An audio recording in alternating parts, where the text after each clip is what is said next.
Hello, my name is Adan Falcon, and I'm currently a senior double majoring in IR and creative writing.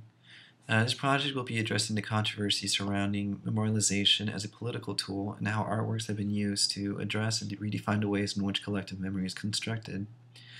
The first frame I will be examining is from an installation piece done by Susan Meisela.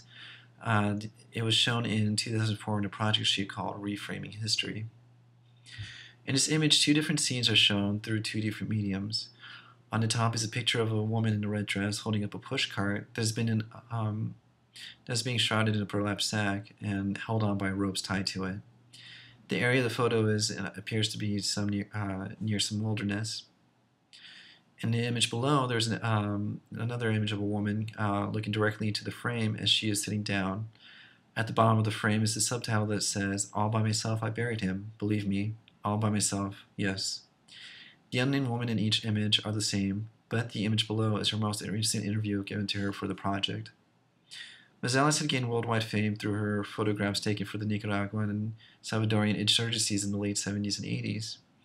The images she took, such as the one of the woman pushing a pushcart, were amongst the first photos of crisis to be in color, which, as can be seen, gives the photo a certain vibrancy and urgency of the stories being told through the photo. Yet, as these became circulated, they gained stronger momentum, and the original meanings of the photos were lost, as they were the main images depicting what was going on in Nicaragua, giving members of the U.S. government legitimacy in carrying out support for anti-communist regimes in the country. In 2004, 25 years after the Sandinistas took power, Meisela came back to Nicaragua to memorialize the event by creating memory events. As opposed to the permanent sites created by the Vietnamese and Cambodian government to commemorate the genocide of the Khmer Rouge massacre, as described in Williams' article Witnessing Genocide, Meisela went in a different direction in creating temporary sites of commemoration. These sites were where her photos that had created the narrative of the Nicaraguan Revolution would have large billboards that displayed the original photographs for 1 month. For example, the most famous image of the revolution in which a man is seen throwing a Molotov cocktail is displayed on the site where it originally was taken, outside of the National Palace. The impact this created on viewers of these photos in Nicaragua was a discourse in the history of what had happened there. Instead of creating a site with a specific message and a history being told, the citizens who had lived those experiences would be the ones communicating what had happened to the next generation. In this photo specifically, the story viewers would hear is how in Monimbo, a town not too far away from Nagua, the capital, at 15, this woman had heard that her husband was shot and his body was found. She was unable to gain any support from anyone around her to help carry the body to a site where they buried other soldiers. Someone finally assisted her by providing her a push cart, but she had to push it by herself to the field and bury the grave for her husband by herself.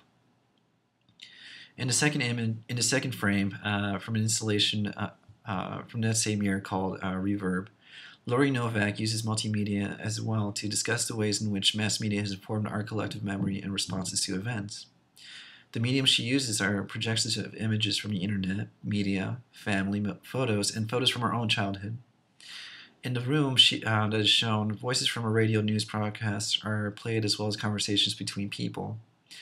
In this still from the piece, two images are layered on top of one another. One image shows a woman holding a baby and smiling. The other image shows a little boy screaming and being held by a man. The photo of the little boy being held was made famous during the Second Intifada when a French journalist not too far away had filmed the image of Mohammed al-Dura being held by his father while Israeli security forces were firing against Palestinian protesters. This image had large impact on the perception of Israel, and Palestinians used it as a rallying call to stand against Israel. It had perpetuated anti-Semitism in France and was seen as a background image in the Daniel Pearl hostage video. The impact that Novak displays is what is thought of when someone reacts to a specific image or event. In the case of the still from the project, it's the collective memory of a parent caring for their child in contrast to the image of a father protecting his child in the middle of a crisis and failing to do so. The failure is strongly felt as an ideal image is shown with what occurs.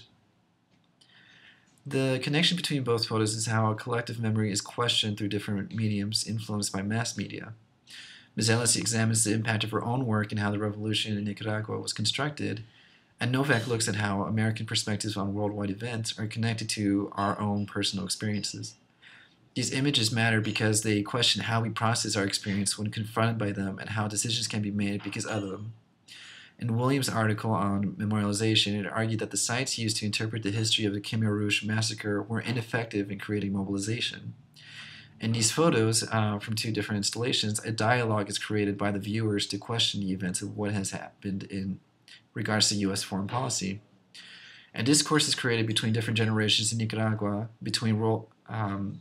as well as between worldwide viewers of the images fed to them on the revolution, and how the memories of atrocities are informed by our own experiences.